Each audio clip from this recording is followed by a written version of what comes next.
Nabi SAW menyebut, nikmatani min ni'amillah, dua nikmat daripada nikmat-nikmat Allah, maghbunun fihima katsirun minan nas, ramai manusia tertipu dengan kedua-dua nikmat ini. As-sihhatu wal faragh, iaitu nikmat sihat dan juga nikmat masa lapang. Nabi sebut al-faragh, masa lapang.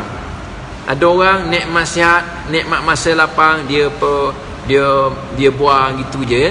Sihat, dia berpoya-poya. Bila waktu lapang, dia buang masa. Nabi kata ramai orang tertipu dengan nikmat sihat dan nikmat masa lapang. Nabi sebut lagi, ightanim khamsan qabla khamsin, rebut 5 sebelum datang 5 yang lain. Yang pertama, syababaka qabla haramik, masa muda kamu sebelum datang masa tua. Masa juga.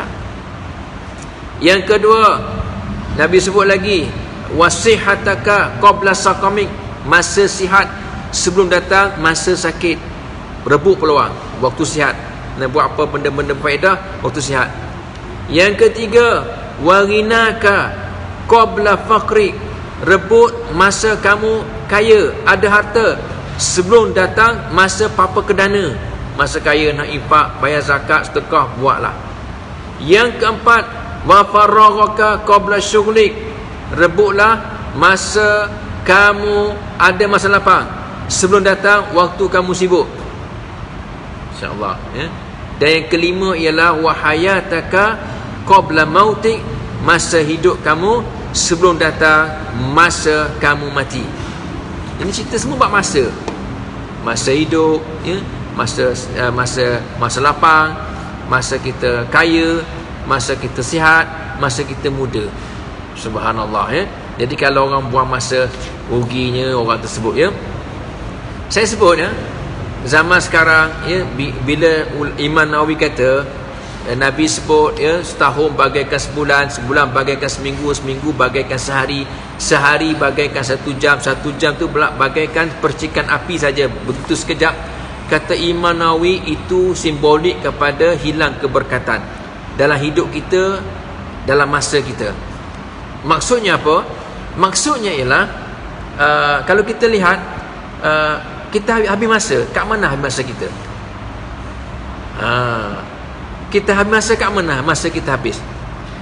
Kata, kalau kita cek, cek, ramai orang habis masa kat TV.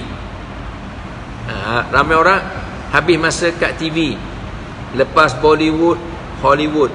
Lepas Hollywood, Korea. Lepas Korea, Filipin. Lepas Filipin, Spanyol. Lepas Spanyol, semua drama-drama dia rembat habis. Habis masa kat TV saja. Jadi hilang keberkatan. Kalau TV tu program agama, tak apalah, sekali-sekala boleh tengok. Kan tengok cerita Hollywood ya, sekali-sekala. Ni sampai berjam-jam depan TV, habis masa depan TV ya. Kita bimbang, kalau masa kita tak diisi dengan kebaikan, dia akan diisi dengan yang sebaliknya. Kalau tidak keburukan pun, kejahatan pun, dia akan diisi dengan perkara-perkara yang lara, yang sia-sia ya. Tuhan kata apa? Fastabiqul khairat. Tuhan kata, maka berlomba-lombalah kamu untuk melakukan kebaikan.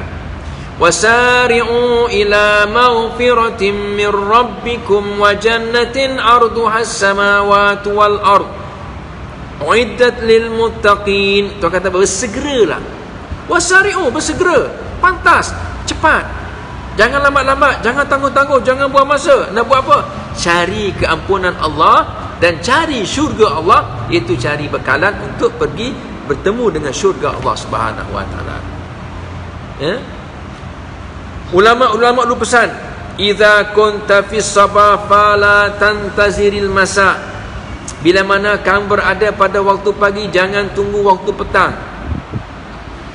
Wa idza kunta fil masa fala tantaziris sabah. Bila mana kamu berada pada waktu petang, jangan tunggu pula waktu pagi. Sekarang kita pagi kan, jangan tunggu waktu petang nak buat kerja, tunggu petangkaran lah. Bang, jom kita ya, petangkaran lah, semua petangkaran. Bila petang pula, pagi esok lah, pagi esok. Pada benda boleh buat sekarang. Bang, jom kita baca Quran, baca surah Yasin, petangkaran lah. Sekarang boleh baca-baca lah. Nanti datang uzur nanti tak boleh baca dah, ya. Sebab itu disebut dalam kata-kata seorang sahabat, i'mal lidunyaka ka'annaka ta'ishu abada. Hendaklah kamu beramal untuk dunia kamu, bekerja keras untuk dunia. Ka'annaka ta'ishu abada, seolah-olah kamu akan hidup selama-lamanya. Wa'mal li akhiratika ka'annaka tamutu ghada. Dan beramallah untuk akhirat kamu, seolah-olah kamu akan mati besok hari. Mana jangan tangguh-tangguh. Benda dunia yang baik-baik yang boleh kita buat sekarang, mesyuarat ke, ya, bersukan ke, pergi pasar ke, buatlah. Kerja keras, nak buat apa? Nak cari kekayaan, boleh, tak masalah. Ya, kita boleh seolah kita akan hidup selama-lamanya. Tapi kata ulama, hendaklah kamu beramal untuk akhirat kamu juga, seumpama kamu akan mati besok hari. Lagi hebat. Mati besok, oh, mati besok. Bayangkan kalau orang nak mati besok, macam mana dia punya amalan dia, hebat. Saya pernah berkongsi cerita dengan pegawai-pegawai penjara, ya, bila mana banduan-banduan yang berada di sel terakhir, ia akan dihukum gantung sampai mati keesokan paginya, iaitu pada hari Jumaat, pagi Jumaat lepas main subuh. Mereka punya amalan pada waktu malam tersebut, subhanallah, ya, banduan-banduan sel terakhir dah berubah, duduk dalam penjara setelah dididik oleh ustaz-ustaz, diberi kuliah-kuliah maghrib, kuliah subuh dan sebagainya. Mereka dah berubah, dah mengenal Allah, mendekati Allah. Pada malam sebelum digantung, mereka tak tidur sebahagiannya, ya, ada yang qiyamul lail sampai subuh, ada yang baca Quran sampai subuh, ada berdoa sampai subuh, ada istighfar, mohon ampun sampai subuh. Dan sembahyang subuh mereka sampai sujud terakhir, begitu lama sekali minta dengan Allah. Kemudian tuan-tuan istighfar, barulah mereka dibawa ke tali gantung. Dan begitunya tuan-tuan, amalan mereka, sebab mereka tahu dah besok mereka akan mati. Ulama kata, beramallah untuk akhirat kamu, seolah-olah kamu akan mati besok. Sebab tu kalau kita lihat, contoh saya buat pembahagian lah, ya. Allah Ta'ala bagi masa kita semua dapat 24 jam. Semua dapat 24 jam. Ghalibnya average 8 jam untuk tidur. 8 jam untuk tidur. Katakanlah kalau tak tidur 8 jam pun, waktu malam kita campur-campur, congak-congak, campur dengan siang juga sikit-sikit. Kita tidur dalam kereta, dan TV, ya, campur-campur semua 8 jam lah. Malam campur siang sikit-sikit tidur tadi tu 8 jam. Kita tidur tengah masak ke, 8 jam. 8 jam tidur. Makan biasanya kita makan 3 kali sehari kan. Pagi breakfast, lunch tengah hari, kemudian malam dinner. Berada di meja makan average 1 jam. So satu hari dah habis 3 jam untuk makan di meja makan. Kemudian apa lagi? Masuk toilet. Toilet bawa pula handphone. Ya, bawa pula handphone, tengok pula WhatsApp, sambil-sambil buang qada hajat, sambil-sambil guna handphone, WhatsApp, macam-macam, Google cari maklumat lah. Akhirnya duduk dalam toilet 1 jam. Kalau 3 kali satu hari dah 3 jam. Berapa dah? Congak lagi, 8 jam tidur, 3 jam makan, 3 jam dalam toilet. Kemudian kita tengok benda ni di luar, tengok TV lagi, ya, tengok FB lagi, tengok IG lagi. Sebenarnya berapa jam? 5 jam. 5 jam. 24 jam, ada 5 jam lagi yang kita free. 5 jam lagi kita free. Yang lain kita dah guna dah. 5 jam kita buat apa? Kalau 5 jam tadi penuh dengan ibadah, penuh dengan sembahyang, pergi dengan ceramah, alhamdulillah. Dan 24 jam tu dapat 5 jam pun okey dah. Tapi kalau 5 jam pun benda lama juga, habis masa kita dengan benda-benda yang tidak berfaedah, yang lara, ya. Sebab kita dah tolak dah hak keperluan-keperluan seharian kita, keperluan-keperluan yang harus. Okey. Akhir kalam tuan-tuan mati Allah, ya. Dan saya nak sebut apakah yang disebut oleh Rasulullah sallallahu alaihi wasallam. Kita nak sambut ni besok 1 Muharram 1442 Hijrah. So biasa orang ada azam baru kan, macam-macam azam, nak kurus badan lah, ya, nak makin cantik lah, makin berjaya lah, makin kaya lah, makin bahagia lah, macam whatever lah. Jadi semua itu azam-azam kita. Baguslah ada azam ni, bagus, sebab dia ada satu momentum untuk kita berubah jadi lebih baik, sama ada duniawi ataupun ukhrawi. Cuma saya nak sebut Hadis Nabi SAW, Nabi sebut macam mana ya? Khairun nas man tala umruhu wa hasuna amaluhu. Khairun nas man tala umruhu wa hasuna amaluhu.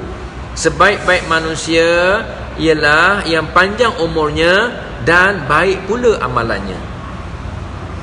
Kita dapat melangkah tahun baru hijrah, panjang umur lah. Dapat juga masuk 1442 hijrah, panjang umur. Kita dah tinggal 1441, ya, masuk 1442, panjang umur. Maka umur kita melangkah setahun lagi. Saya akan melangkah pada 52 ataupun 51.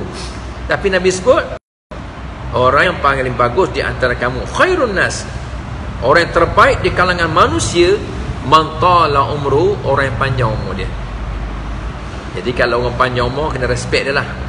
Sekiranya apa? Wahasuna amaluhu, sekiranya baik amalan dia.